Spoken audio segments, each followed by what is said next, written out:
Hello, I'm Matt Galloway, and this is The Current Podcast. Life for a man is harder than life for a woman. We need to have a lot of to be an important man. To be a woman, you need makeup. If you're truly beautiful, they could stay at home, they could find a man and rescue them. We don't get that. If you're a man, you're only respected and loved. You all jump to say that. Why do you all think that women are oppressed if you can't really name anything besides the wage gap? I saw this one and I had to pull it up. I lost my software engineering job in May and have taken up welding. That's right, boys. The women are starting to take up the trades that won't hire you. On social media and on YouTube, young men get a lot of advice and opinions about what it means to be a man, the role they should be playing in society, and why the situation that they find themselves in isn't fair. The loudest, most misogynistic voices in that ecosystem will often blame women. And while the blame may be misplaced, Scott Galloway says it is a mistake to ignore what is going on here. Scott Galloway is a business professor, an entrepreneur, and the host of several very popular podcasts, and he believes young men are in a crisis and that they desperately need guidance. That is the focus of his latest book. It's called Notes on Being a Man. Scott Galloway, good morning. Oh, thanks very much, Matt. It's good to be with you. It's good to have you here. What do you make of what you've just heard? I mean, those are voices telling guys how to be men. It rattles me because I don't think what the voices you played at the beginning of the show, I don't think that there's any advice that could be more damaging to young men. One of the criticisms over the weekend that really hurt me and upset me was that I'm yet another pipeline to the red pill movement. And I like to think of myself as an off-ramp. First off, the notion somehow that women's ascent has had anything to do with the struggles of young men is just not true. And I mentor a lot of young men, and I know when I can't save them and they've come off the tracks is when they start blaming immigrants for their economic problems or women for their romantic problems. I mean, there's just no denying young men are struggling, but to just skip to the reasons, some of it's biological. Literally, their prefrontal cortex is 18 months behind. Much of it is economic. All young people have seen their wages decline as a percentage of GDP over the last 40 years. Some of it is educational. There is an education bias against boys, twice as likely to be suspended for the exact same behavior, 5 times as likely if you're a black boy. 70-80% of primary school teachers are women. And also, men of my generation are not stepping up and recognizing the incredible unearned advantage we garnered and taking that responsibility seriously to help young men who don't have the same wind in their sails. So I find that rhetoric really dangerous, does not solve or address the problem, and wants to take society and women and non-whites back to the 50s. The advice of these individuals you referenced could not be any more damaging to young people. Why did you want to get into this space? I mean, you're, as I said, very successful. You have all these podcasts. You could apply your megaphone to any number of issues. And yet anybody who listens to those podcasts knows for the last couple of years, this has been a huge issue for you. What was it that got you thinking specifically about this, that you could make a difference? The moment was 2021. A young man named Alex Kearns, 19-year-old sophomore, I think University of Oklahoma, got some errant messages from the stock trading platform Robinhood saying he was down $600,000. Furiously emailed the company, didn't hear back, and in the morning took his own life. And I reached out to the family, and I've focused on how big tech is really hurting young people, sequestering them from the rest of their relationships. And I started going down a rabbit hole of young adult mental health and found things like if you go into a morgue and there's 5 people who died by suicide, 4 are men. And just the more I looked at the data, we have a homeless and an opiate problem, but more accurately, we have a male opiate and homeless problem. 3 times as likely to be homeless or addicted, 12 times as likely to be incarcerated. And started talking about it 5 years ago, got a lot of blowback, was grouped into the individuals, which is the last group I would want to be grouped into of the people you played at the beginning of the show, and started talking about it. Also, just on a very basic level, Matt, I relate to these young men. I didn't have a lot of economic and romantic opportunities when I was a young man, and there by the grace of God go I. Had it not been for big government lifting me up with Pell Grants, assisted lunch, great public education, I don't think I would have had the blessings I have now, and I see a lot of ladders being pulled up behind me, which I find very troubling. What do you say, and I want to talk more about your own story, but what do you say to people who would say that in the context of what you've laid out, by many measures, like wages and reproductive rights, women are still at a huge disadvantage? I think it's accurate and fair. I don't think this is a zero-sum game. I think we can acknowledge the huge challenges women still face. And the overturn of Roe v. Wade is the first time in the history of America that a right has been taken away, and it's no accident it was taken away from women.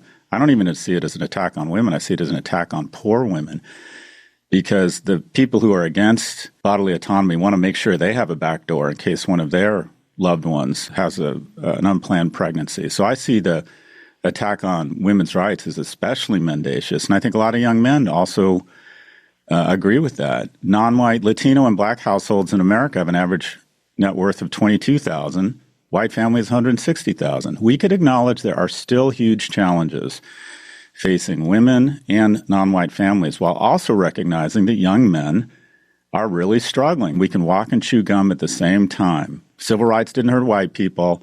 Gay marriage didn't hurt heteronormative marriage. How did it become a zero-sum game then? Because a lot of people see it as that. And to your point, and you write about this in the book, and I've talked about it, that when you start speaking about this, and when you started speaking about it 5 years ago, it was a dangerous thing, in your words, to say, that young men were struggling. Because the far right, to their credit, recognized the problem first. But the problem is their remedy is to take women and non-whites back to the 50s. You know, the Charlie Kirk notion that women were sold this lie that if they were economically successful and became professionally successful, they ended up alone, childless, and miserable. That's just ridiculous. The biggest source of stress in my life growing up was not that my father left us. It was that my mom had no money. It's just insane that we would do anything but celebrate women's economic progress. If it hadn't been for women in the factories in World War II would have gone on 2 or 3 years longer. If it hadn't been for women's entry into the workforce in the 60s and 70s and 80s, we would be a second-rate power compared to China. We should be celebrating.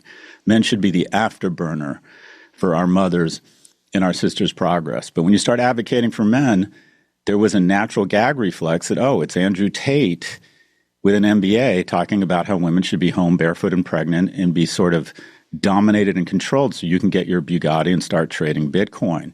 So one of the criticisms that really upsets me is occasionally I hear on social media, this guy's blaming women. I have never held women responsible for men's decline. But what I would say is the conversations got more productive, and the people leading the conversation are mothers. You know, I get a lot of emails from single mothers. The conversation goes something like this: 3 kids, 2 daughters, 1 son, 1 daughter in PR, 1 daughter in grad school. My son is in the basement playing video games and vaping. 1 in 7 men are neither in education, employment, or training. They're doing nothing. 62% of men under the age of 30 say they have given up on dating. They're not even trying. How do you think men understand that? How do you think men understand who's to blame for the situation they find themselves in? I think it's easy when you're not doing well to try and find people who tell you it's not your fault and to start blaming easily identifiable special interest groups. And I think as a society, as educators, and quite frankly, as dads and mentors, we have to show our young men that while things are harder for you, you still have agency. I hate the term incel, involuntarily celibate. I would argue a lot of those men are voluntarily celibate. And I use myself as an example. I really wanted a girlfriend when I was a young man. I really wanted to have sex when I was a young man. But at 6'2", 140 pounds with bad acne and quite frankly no plan, not a lot of skills, I was not going to attract a lot of mates. So I worked on myself. And I worked hard to get into UCLA, and I worked out. I took risks. I approached people. I applied for jobs I wasn't qualified for. I think a lot of these men should stop thinking that they are resigned to be alone and that it's someone else's fault, and they need to level up their own game. At the same time, society has a responsibility to acknowledge a lot of the on-ramps to the middle class that made men economically viable have gone away. 75% of women say economic viability is key to a mate. It's only 25% of women. So I think men need to take more agency, but I also think that leveling up all young people, I'm not calling for some sort of affirmative action for men, but leveling up all young people and restoring economic prosperity through less costly housing, building more houses, $25 an hour minimum wage, universal child care, will have a disproportionately positive effect on young men who are unfairly evaluated on their economic viability, just as women are unfairly evaluated on their aesthetics. How do they fight those? In the book you call it weapons of addiction. Things, if they're in the basement, things like porn, things like online gambling, having a casino in your pocket. What is the influence of that on where young men find themselves now? That's a correct question, Matt. I think the elephant in the room, if I were to point to one anti-masculine, one anti-youth enemy, it would be big tech. And that is 40% of the S&P is 10 companies who do a variety of things, but primarily their job and the way they increase market capitalization is to sequester you from your family, friends, work, and school by keeping you glued to your phone. And a young man's immature brain that is more hungry and sensitive to dopa is finding more and more reasons to have a reasonable facsimile of life online. Why have friends when you have Discord and Reddit? Why go into work when you can trade stocks or crypto? And why would you go through the rejection, humiliation, and expense of trying to find a romantic partner when you have synthetic life like porn? These companies are literally trying to evolve a new species of asocial, asexual males. And we have unfortunately connected, I would argue, the entire U.S. economy to separating young people from the most important thing in their life, and that is relationships. This book is structured around bits of your own life experiences that you want to pass along. And you mentioned your father, that your father left your family. And you write about your dad in the book. And I mean, was a complicated guy. You wrote about how you would occasionally come down to find your father screaming at your mom. It looked like he was going to hit her, but he didn't. He would throw stuff at her. What did you learn from your father about what it means to be a man? I mean, you just saying that kind of jars me. And it's not, if I were running for president, I would have talked about it. And then I stood up to my father and he backed down. And the honest truth is, Matt, is I had no idea what to do and I didn't do anything. And I would argue that's probably the common response among 9-year-olds. Look, the thing I've taken away from my father is, and I coach young men around this, married men, I think the best thing you can do for your sons is to treat their mother well, even if you're divorced. I just think that's going to be their primary role model for how they approach women the rest of their lives. I'm much more affectionate with my boys because my father was not affectionate with me, and I just find it incredibly rewarding I kiss my boys, and they're sometimes uncomfortable with it, but I think it's something they're going to remember when I'm at the end of my life. The thing I did take away on a positive level is that my father did check an instinctive box and that he was better to me than his father was to him. And then later in life, he had tried to be very emotive and very loving. And one of the biggest unlocks I would advise anyone to take advantage of is I used to keep a scorecard, and I wasn't very nice to my father as an adult man. And then I realized, well, what do I want to be? Don't think of it as a scorecard. I want to be a loving, generous son. And once I decided that, it really opened up our relationship. And then I took that same approach to all of my relationships. Don't think about what you're getting or not getting and keep score. Just imagine the kind of friend, partner, son, uncle, coworker you want to be, and hold yourself to that standard and stop keeping score. That's been a huge unlock for me. Where do you start the conversation with the young men that you mentor about what it means to be a good man? I have a process. The first thing I do is I say your advantage is time. When my friends ask me to mentor their kids, it's usually they're trying to decide between going to work for Google or JP Morgan, and I say, you should be mentoring me. I don't take those kids. I take kids who are maybe dropped out of high school and are struggling a little bit. And what I say is your advantage is time. We're going to find 8 to 12 hours a week of human capital in your phone. And I ask them to unlock their phone, and it's really easy, Matt, to find it in Twitter, X, TikTok, YouPorn, Coinbase. And we take that 8 hours, and I said, I want you on your phone 8 to 12 hours less next week, and we're going to do 3 things. 1, we're going to get fit. We're going to work out. You're going to be less depressed. You're going to feel better about yourself. You're going to be more attractive to mates. 2, we got to make some money. If you have a smartphone and you're able-bodied, you can make a little bit of money. Panera's looking for people at $18 an hour, TaskRabbit, ride-hailing company, because once you get a taste for the flesh of money in a capitalist society, you start learning how to operate in capitalism, and you need to make some money. And then the third thing we're going to do is we're going to put ourselves in the company of strangers, working on a nonprofit, a sports league, a religious institution, and then after we're there for a month, we're going to make what I call the approach. We're going to express friendship. Do you want to grab a game this weekend? Or romantic interest. Do you want to grab a cup of coffee? And then the key and the objective and the goal is no. And that is if they say no, you're going to call me the next day. I'm going to ask you, are you okay? You're going to say yes. And I'm going to say, are they okay? And they're going to say yes. And we're going to realize that every great yes in life comes from a series of no's. And you need to build those calluses and start getting to know. We're going to get strong.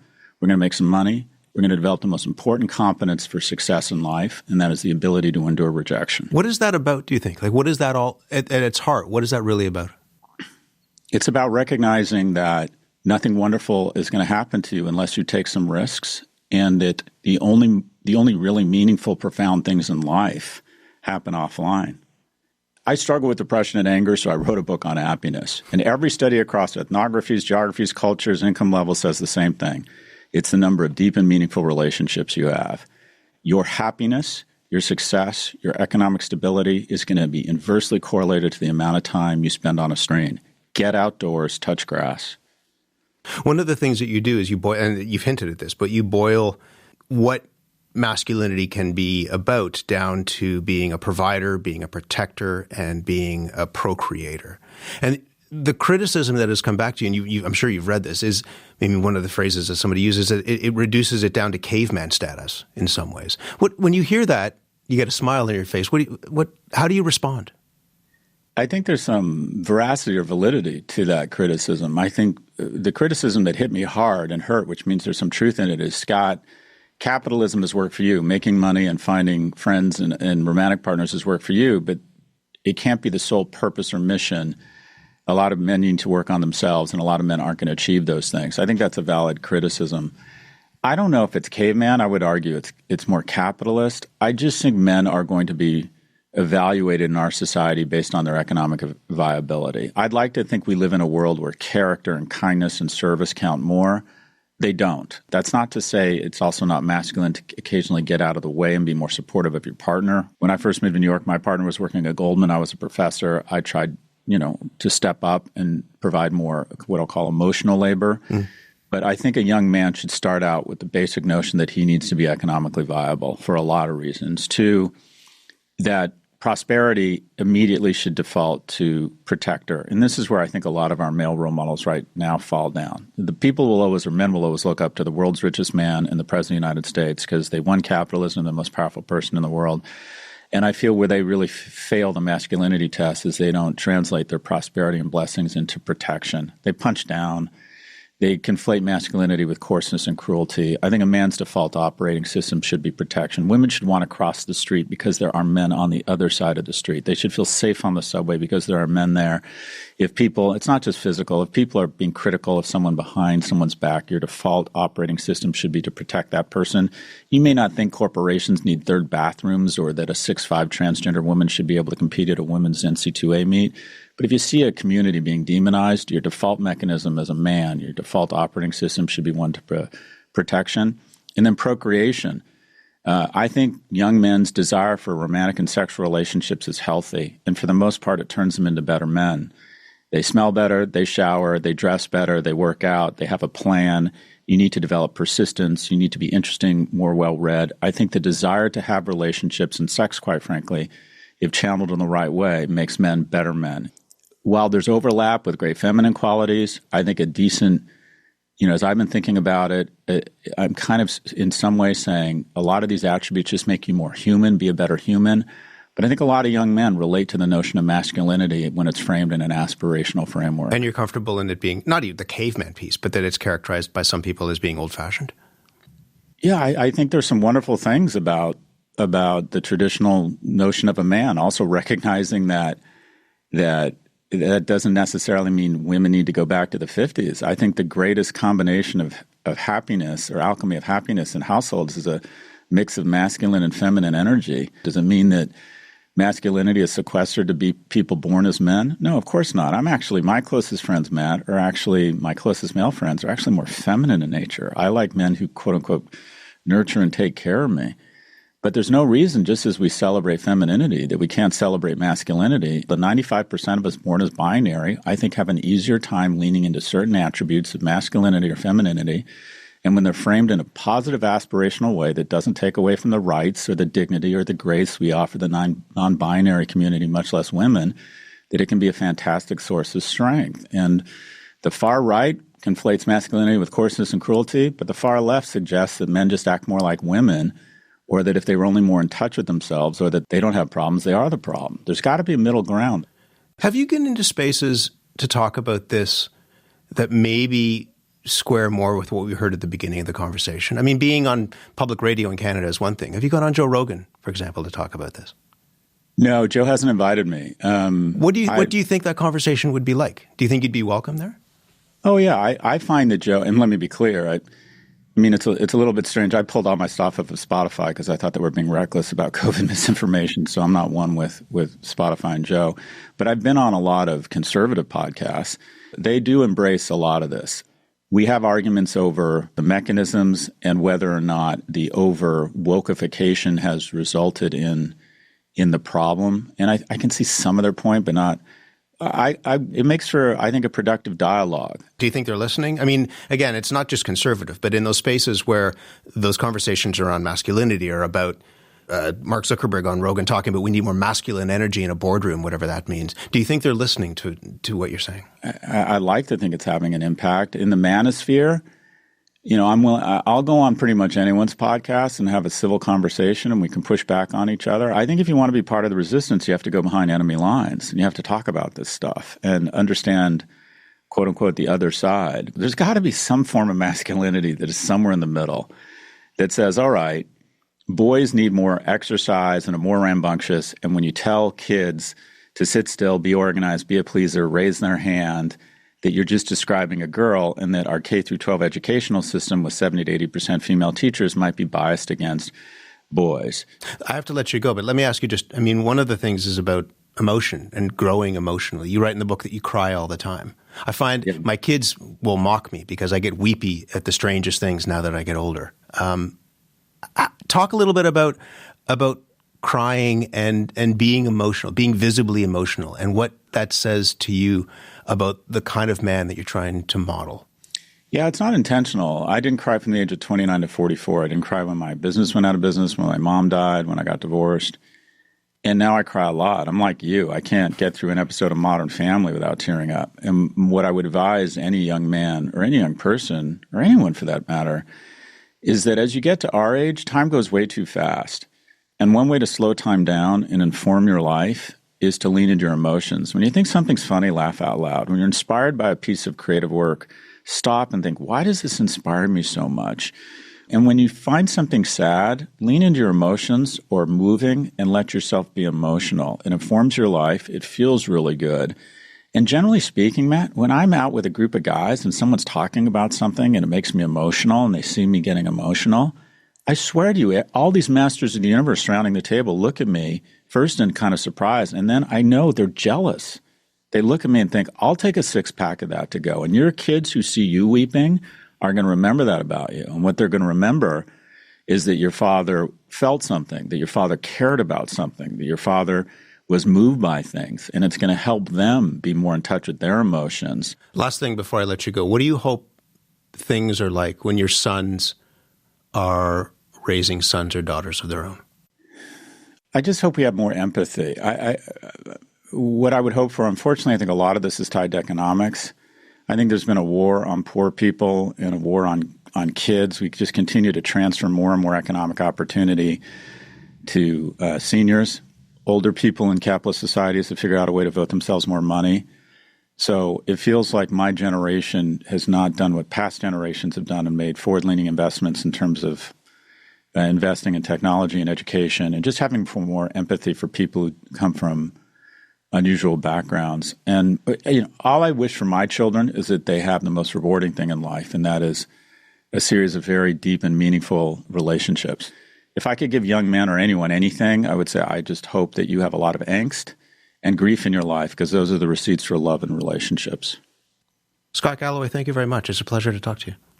Thanks, Matt. Appreciate you having me on, and congrats on all your success. Scott Galloway is a professor of marketing at NYU's Stern School of Business and the host of several podcasts, including the Prof G Pod and the co-host of the podcast Pivot. His new book is Notes on Being a Man.